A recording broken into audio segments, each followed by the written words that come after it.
So just we think we're here for this 30 little minutes, which will go in 1 millisecond. It's so quick to do this little contemplation, this little cute, wonderful, unlikely little meditation of blessing our speech. So we think we're going to do this so we can indeed use more powerful speech, but also it's blessing our mind. So I want to just get comfortable, be very natural, feel comfortable, sit down. If you're sitting full lotus position, that's the best. If you're not sitting that way, sitting in cross-legged, that's good. If not that, sitting in a chair. And if you're in a chair, sit upright, your feet on the ground. Don't slump into the back of the chair. Keep the mind alert. Have your hands in the meditation mudra or as ever you wish.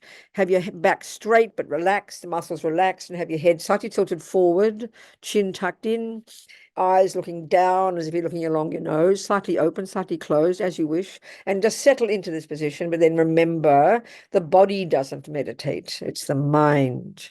So before we do it, I really need to give some context, because this is more than it initially appears, this type of meditation.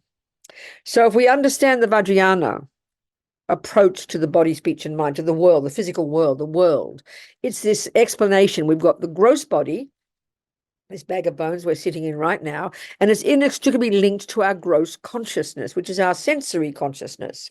But then we've got the subtle body, which is not like a little body, but it's this subtle physicality. And this is the same system I always mention that the Tibetan doctors use. And it's this subtle body and subtle mind, which is the subtle mind is actually our mental states. All of the love and compassion, anger and jealousy, they're all the mental consciousness. And it's necessarily more subtle than the sensory. And this is the point now, it's inextricably linked to this, this subtle wind energy. It's a subtle physicality. And that wind energy, or prana as they call it, and the mind are inextricably linked together. And they're all, the wind and the mind together. And they say in Tantra, the mind rides on the wind. It's a very nice way to put it. And there's a 72,000 subtle nervous system, channels they call, and these winds and the minds and the different states of mind connected to the winds course through those channels from the tip of our head to our feet. So it's a very different system, clearly, from the materialist model or from neuroscience, but this is the model. So the body and mind are intimately connected. It's very obvious. And meaning the mental consciousness, like your anger and your jealousy and your love and your kindness, they all link to their own wind energies. And so your Tibetan doctor would feel your pulses, and she can feel, let's say, the imbalance of some wind energy, and she knows it's connected to your anger, to your attachment. And so they work on the subtle physical by giving you subtle herbs, which calms the wind down, which impacts upon those states of mind. So it's a very subtle kind of, very organic way to see ourselves physically, both mental and physical health. And the other thing, so for example, as Lama Zopa says, what the mind, so that what the physical impacts upon the mind, but the mind also impacts upon the physical. So as Lama Zopa says, he said one time, if even just what your mind is doing, let's say you have some angry thoughts. Well, we all know karmically that everything programs the mind. So if there's your anger, and one of the consequences of thoughts, any thoughts, good or bad, is that you develop the habit of those thoughts. So those angry thoughts, one, it increases the tendency to be angry, but two, because it's connected to the subtle physical wind energy, it immediately pollutes the wind energy. So then that eventually karmically manifests at a grosser level of the body as ill health. This is how the mind is literally the source of whether we're sick over many lifetimes, whether we're sick or healthy, distressed or not. It's the mind, so the anger. And then not long-term, that wind energy eventually impacts upon the external world, which even impacts upon that causes the external world, the elements of the external world to be out of balance. This is literally how karma works over life after life after life. So by purifying our mind like this, our speech, really we're doing the three when we visualize body, speech, and mind, is a marvelous way of purifying not only the physical, and the verbal, but also the mental. It really purifies the mind. So it's a marvelous practice. I just love it. But the explicit practice, of course, is to bless this, to purify and to bless the speech, meaning to develop the habit of making our speech useful, to sentient beings, not harmful. So anyway, I love this practice, as we all know. So can someone show the practice? Can you just have it up, please? But just all you need to do is, I will lead the visualization as usual. But you just say, we'll do the refuge prayer first together.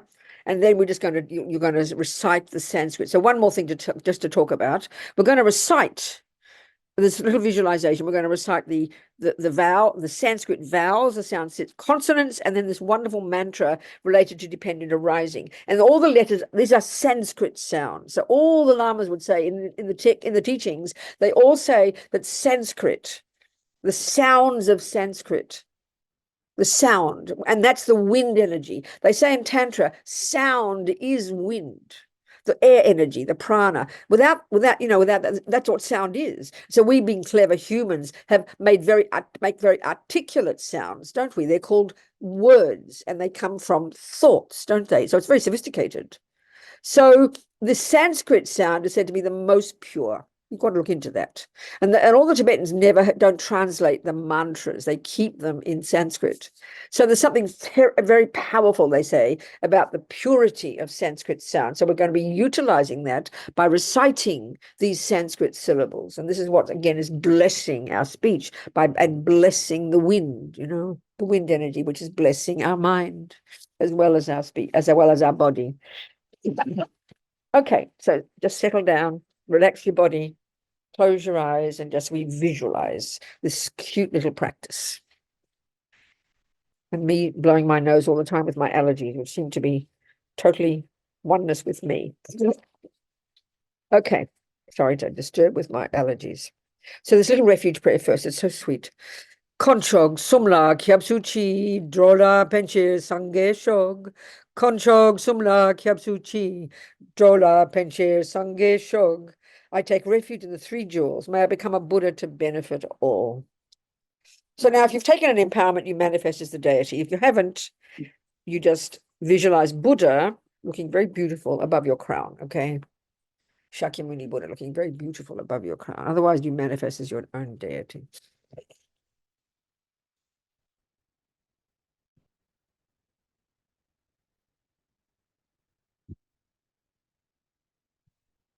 So now,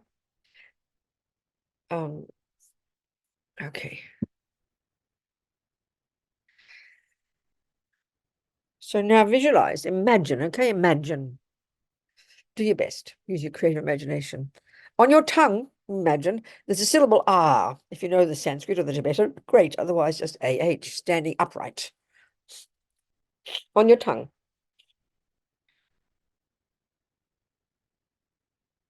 And then this turns into a moon disc, which is like a flat white kind of cushion on your tongue. Just imagine. Of course, all these things have levels and levels of meaning, so we take it according to our capacity. So now on top of that, you see a white Om, O-M, standing upright on the white moon disc on your tongue.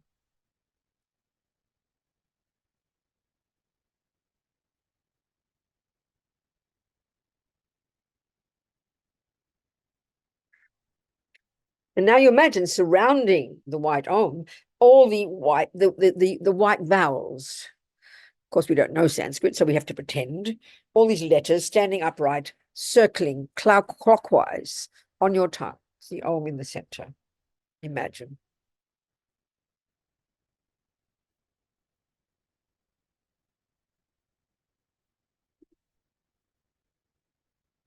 And then you imagine clockwise around the Om and the vowels are the red consonants standing upright, all these letters counterclockwise.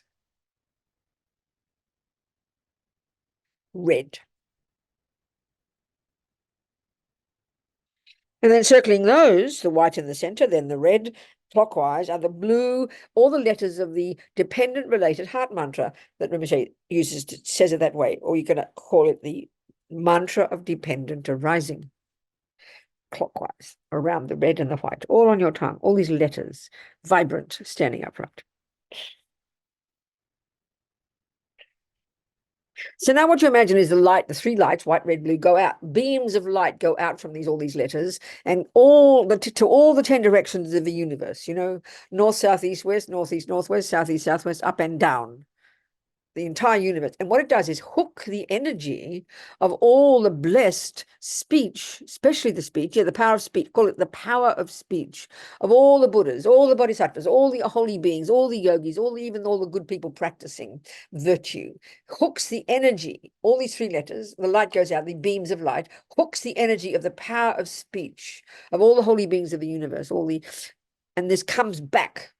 As Rinpoche says, this includes all those who, those living in the three pure bhumis, all the arhants, all the, those, and what it does is and they walk at the power of speech. And he says, how they've got this, and this is an important part, this power of speech comes from, and this is what we have to do, literally consciously being silent. One cause of having the power of speech. Two is consciously refraining from negative speech, refraining from lying, lying, bad-mouthing behind backs, abusing people, and rabbiting on about nothing. These are the four ways we misuse our speech to harm others, which of course harms us. So refraining from these consciously, intentionally, is another cause of developing the power of speech. And then, of course, saying mantra and saying pure words. All of these are the methods, not to mention meditating, these holy beings have used to develop the power of speech. And what the power of speech is what we need. So, I mean, the greatest gift of the Buddha, listen to this, is the power of speech. We can't see the Buddha. We can't see the pure Buddha mind. So they have to have a body and they have to have speech so we can hear, so we can get the advice, so we know how to practice. So speech is incredibly beneficial. So we're hooking the energy of the power of speech of all the holy beings, and all the light beings come back carrying this energy with it and absorbing into the letters on our tongue, making them radiant and beautiful, full of the power of speech of all the holy beings. How wonderful. Because we too need the power of speech, so we can be a benefit to others. This is the point. So now we're going to first recite the vowels. There they are on the paper. And we're going to, as we do that, we visualize white nectar comes from the letters, filling our entire body, purifying. This is where the body and the mind comes in as well, purifying all the imprints of all the actions we've ever done since beginningless time to harm sentient beings with our bodies. And also imagine it purifies the body itself, makes it light and healed and well and healthy, but especially purifying all the negative karmic imprints of all the harm we've ever done with our bodies to harm sentient beings. Imagine this, so full of this powerful white nectar, completely purifying, as we say the mantra, as we say the letters 3 times. Om, a, I, u, ri, li, o, ang, svaha. Om, a, I, u, ri, li, o, ang, svaha. Om, a, I, u, ri, li, o, ang, svaha. Full of this nectar. All the nonsense of all of our bodies, the harm we've ever done, the karmic imprints, gone, disappeared, full of the nectar. And thinking as well, now our body can only be of benefit to others. Can you imagine this? Whoever sees you, touches you, smells you, tastes you, looks at you, can only be of benefit, only be benefited by your body. How incredible. Think this way. Not to harm, full of this marvelous potential, full of this nectar, totally purified. This blissful white nectar.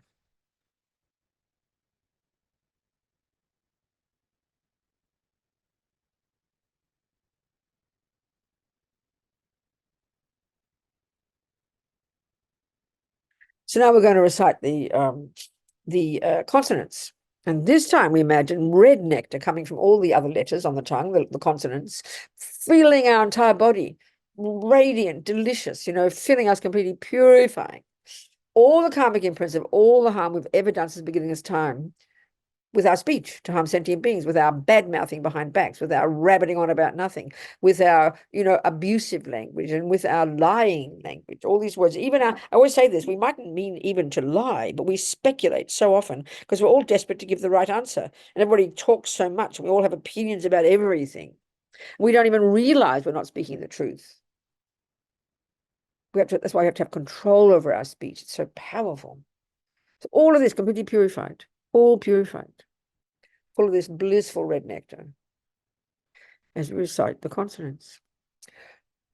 Om ka ka ka ganga cha cha cha janya ta ta ta dana ta ta ta dana pa pa ba ba ma yara lava sha sha sha haksa svaha.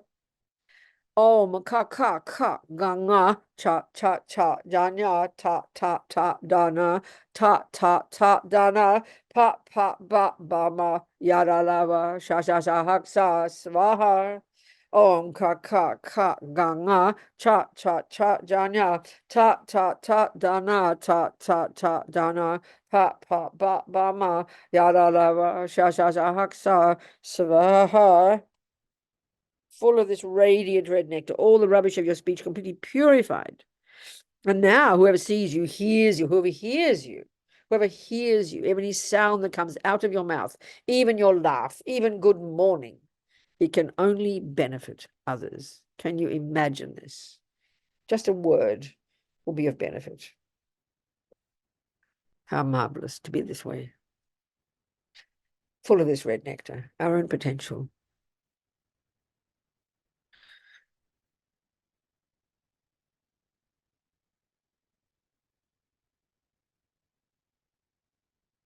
Wanting this, wanting controlled speech, wanting useful speech, wanting not to harm with our speech. Full of this red nectar.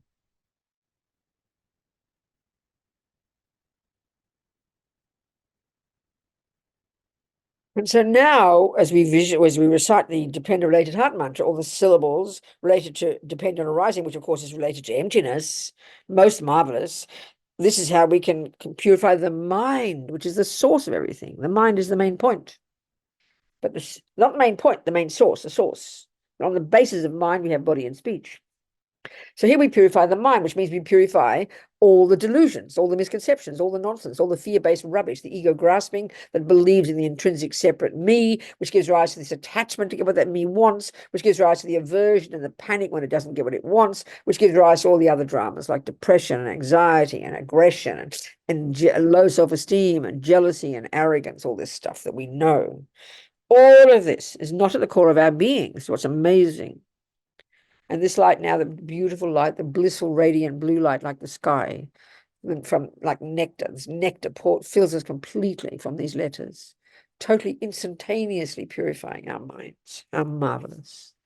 Om ye dhamma hetu pabhava hetun te shan tatagato eva dat te shan shayo niroda evam vadi maha shramanaye svaha.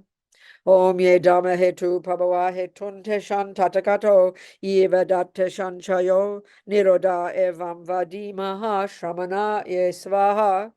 Om ye dhamma hetu pabhava hetun te shan tatagato eva dat te shan shayo niroda evam vadi maha shramanaye svaha. Full of this blue nectar and the mind purified. Can you imagine? Free totally of all the delusions, but what's left is not nothing. What's left is our virtue. What's left is our goodness and our wisdom and and that brings the bonus of bliss. The mind is the virtues are what cause us to be happy, literally. Blissful mind, blissful, clear, wise, compassionate. These are our true nature. Imagine, full of this. How incredible.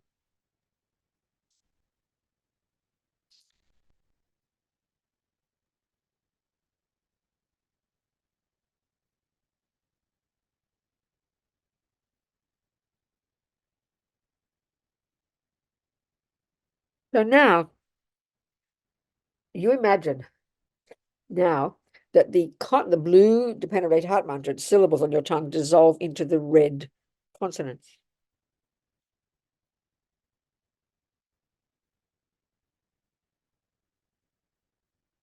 And the red consonants dissolve into the white vowels.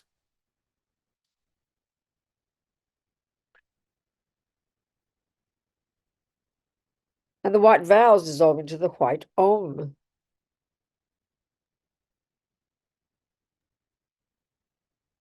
And the white om sinks into the moon disk, the white moon disk. And the moon disk turns into an R.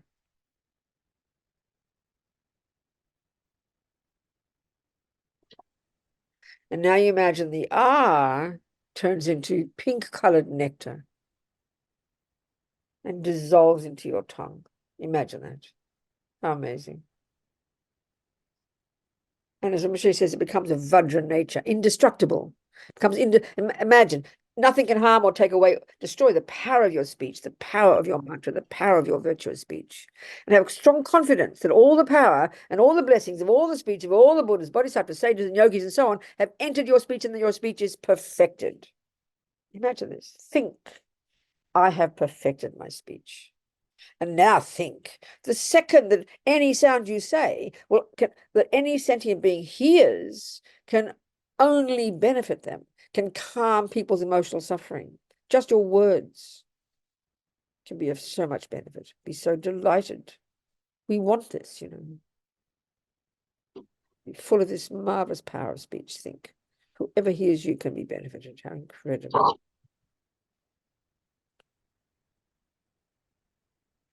Your speech becomes marvelous, and whatever you recite. So now when you do recite your mantras, they can be even more powerful.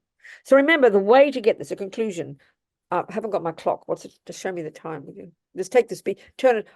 Let's do the dedication, and I'll just conclude. So this is a sweet little dedication prayer. May my tongue have the courage of all the ones gone to bliss by the power manifesting from these glorified words, glorious words. May all sentient beings be subdued. And whatever words I say, may all these actions be accomplished instantly. Right. Okay, that's good. I can see the clock.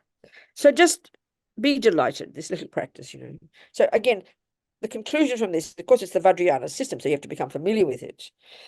But, but the Buddhist view in general is we've got mind, we have body, and we have speech. And there's levels of practices for each of these. This is not how we think in the ordinary world. We just think that I am this one big lump, We know we have body, speech, and mind, but we don't make a distinction.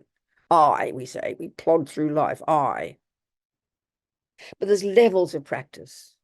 So, the mind is the point, but it's more advanced. So working on our body and speech is the first level and already so powerful. But speech for most of us is a tremendous one. We don't go around raping and killing and stealing too often. But look at our speech, and it will transform our lives, I promise you, if we can start to pay attention to speech. That means every evening at the end of the day, when you do your 4 opponent powers, you regret the uncontrolled speech, the rubbish speech, the speculating speech, the lying speech, the abusive speech, the rabbiting on about nothing speech, and the speech that endlessly criticizes the world and the politicians and thinking that it's fine, I'm allowed to say what I like. Yeah, you can say what you like, but when you realize karma, every tiny thought you have, not just even speech, but thought, programs your mind and pollutes or purifies your subtle wind and eventually your gross body. The body and speech and mind and body are inextricably connected. This is so powerful, and that includes speech. So when we realize this, we're going to pay such attention. And whose benefit is this for? Not just for others. This is for our own benefit. You will benefit from this daily practice of first control, regretting at the end of the day your rubbish speech. Then the next day, you make a vow again. Remember your commitment from the night before. I'm going to watch my speech like a hawk. And so at least first be silent, intentionally, not like passive aggression. And then consciously next consciously, intentionally refrain from abusive speech, criticizing behind backs, rabbiting on about nothing, or lying. This is so already tremendous practice. And then when you do speak, what you're going to say, make it useful, make it virtuous. This is incredible practice, and you will be the beneficiary of this, I promise. It'll help calm your mind down. It'll make your relationships better. It makes everything better. It's tremendous. So be so delighted we've done this little practice.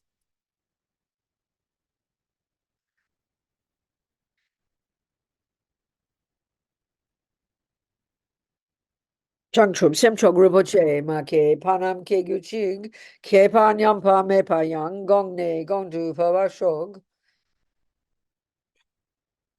My bodhicitta grow and grow in the hearts of all.